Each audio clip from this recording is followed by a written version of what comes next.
Olá, turma! Meu nome é Wilton Moraes e hoje eu vou dar continuidade às nossas aulas abordando o tema membrana plasmática. Vamos lá? A membrana plasmática é uma região presente em todos os tipos celulares, sendo encontrada tanto em células procarióticas quanto em células eucarióticas. Trata-se de uma estrutura que delimita as células, separando o interior celular do ambiente externo, funcionando como uma espécie de barreira que seleciona o que entra e o que sai dentro da célula. A membrana plasmática é composta basicamente por lipídios e proteínas. Os lipídios eles atuam garantindo a estrutura da membrana, enquanto as proteínas estão relacionadas a outras funções exercidas por ela. Os lipídios mais abundantes nessa estrutura são os fosfolipídios, os quais formam uma bicamada. Os fosfolipídios, como a gente pode observar na imagem, eles apresentam uma região hidrofílica e uma região hidrofóbica. A região hidrofílica ela possui afinidade com a água, por isso é considerada uma região polar. E a região hidrofóbica ela tem aversão à água, e por isso é classificada como uma região apolar. Na organização da membrana, a região hidrofóbica ela fica voltada para o centro da membrana e as regiões hidrofílicas ficam voltadas para as superfícies da membrana, como a gente pode observar na imagem. Um outro ponto importante, além dos fosfolipídios, também são encontrados na membrana os glicolipídios e o colesterol. Outra estrutura importante da membrana plasmática são as proteínas. As proteínas presentes na estrutura da membrana plasmática, elas podem estar inseridas totalmente ou apenas parcialmente nessa bicamada de fosfolipídios. Além disso, elas desempenham uma série de funções importantes para a célula, estando relacionadas, por exemplo, com o transporte de substâncias, a comunicação entre células vizinhas e atividades enzimáticas. E a depender da célula analisada, observa-se diferentes quantidades e também diferentes tipos de proteínas.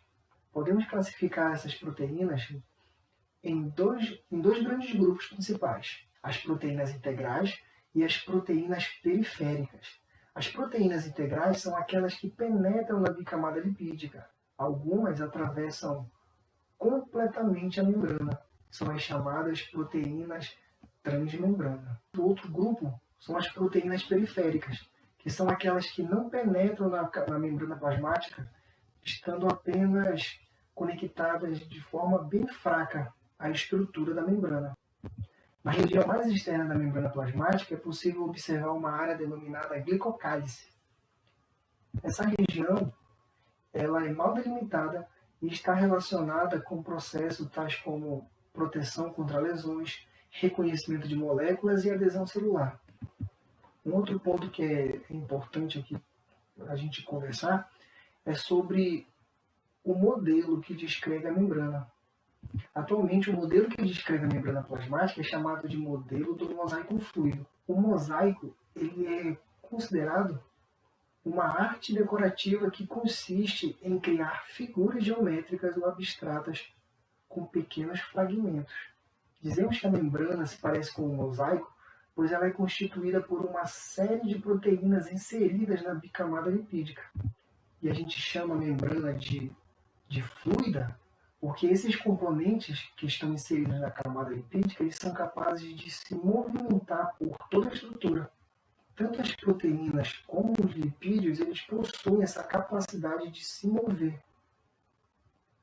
Por isso são classificados como fluido.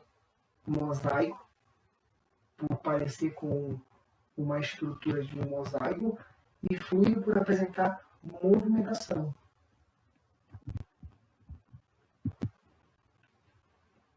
Outro ponto necessário aqui da gente conversar se refere às funções da membrana plasmática. As principais funções da membrana plasmática são definir os limites da célula, separando o meio extracelular do meio intracelular. Garantir a proteção das estruturas da célula. Regular a troca de substâncias entre a célula e o meio externo. Ela é capaz de selecionar o que entra e o que sai da célula, permitindo a passagem de algumas substâncias e impedindo ou dificultando a de outras. Devido a essa capacidade, a gente diz que a membrana plasmática ela apresenta permeabilidade seletiva. E a última função é a de captar sinais externos. Como eu mencionei, uma das funções da membrana plasmática é regular a entrada e saída de substâncias na célula. Esse transporte de substância pode ocorrer de duas maneiras: sem gasto de energia, que é o transporte passivo, e com gasto de energia, que é o transporte ativo. O transporte passivo pode ocorrer de três tipos: a difusão simples, a difusão facilitada e a osmose. Na difusão simples, a gente observa o movimento de uma substância do meio mais concentrado para o meio menos concentrado, como a gente pode observar nessa animação. O momento em que uma substância ele se desloca, ele atravessa a membrana de uma região de maior concentração para outra de menor concentração. Essa é a difusão simples. A difusão facilitada ela é similar. Só que nesse processo, a transferência de substâncias acontece com a ajuda de proteínas carreadoras. Como a gente pode observar na imagem, a proteína ela vai facilitando o acesso da substância do meio de maior concentração para o de menor concentração. Um outro processo de transporte passivo é a osmose. Na osmose, o que se observa é a difusão do solvente, ou seja, da água, pela membrana permeável, do meio menos concentrado para o meio mais concentrado. O outro tipo de transporte é o transporte ativo. O mais conhecido é a bomba de sódio e potássio.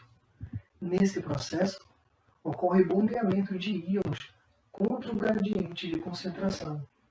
Na bomba de sódio e potássio, ocorre bombeamento de sódio para fora da célula e potássio para o seu interior.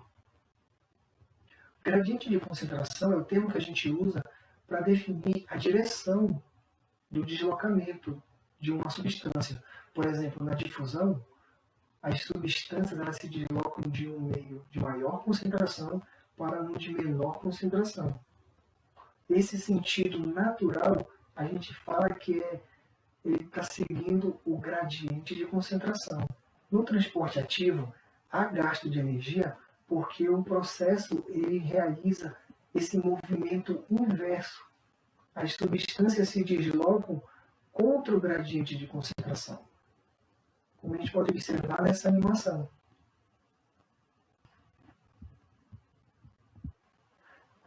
É importante mencionar que as macromoléculas e partículas maiores, elas entram e saem das células por processos mais complexos, como a endocitose e a exocitose. A endocitose é um processo que garante a entrada de substâncias por meio de formação de vesículas. O que acontece? As substâncias entram em contato com a membrana plasmática e são englobadas pela membrana e posteriormente se destacam na membrana com sentido para o interior da célula. Como a gente pode observar nessa imagem, a substância entra em contato com a membrana engloba as substâncias e se desprende da membrana principal e desloca a substância para o interior da célula. Caso o material endocitado, ou seja, o material englobado seja sólido, esse processo pode ser chamado de fagocitose. Caso as substâncias sejam líquidas, o processo é denominado de pinocitose. Eu trago aqui para vocês uma outra animação do processo para facilitar a compreensão. Como a gente pode observar, a substância, que nesse exemplo é líquida, ela entra em contato com a membrana engloba e logo se desprende da membrana. Na exocitose, ocorre o processo inverso. Aqui, a liberação de um conteúdo que está dentro da célula. Nesse processo, as vesículas elas migram até a membrana e se fundem e liberam conteúdo para fora da célula, como a gente pode observar nessa imagem. A substância ela se funde com a membrana plasmática e logo em seguida libera a substância para fora da célula. Aqui outra imagem para facilitar também a compreensão, o momento da exocitose. A vesícula entra em contato com a membrana, se funde e logo libera a substância para fora da célula. Bom, turma, essa foi a nossa aula de hoje. Espero que vocês tenham gostado e até a próxima.